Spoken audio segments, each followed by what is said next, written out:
আজকের দিনটা অন্য দিনগুলোর থেকে কিন্তু একটু আলাদা, কারণ আজকে হচ্ছে আমার বাবার জন্মদিন, অর্থাৎ আমার শ্বশুরমশাইয়ের জন্মদিন।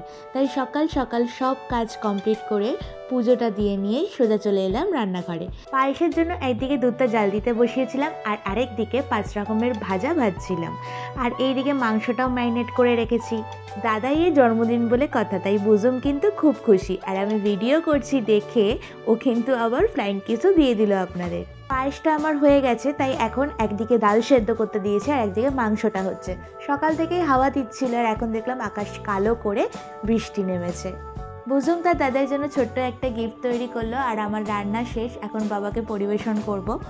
আর তখন বুজুমের বাবা আমাকে ভিডিও করে দিচ্ছিল আর বলছিল বারবার হাসতে, আর আমি ইচ্ছা করেই এভাবে হাসছিলাম।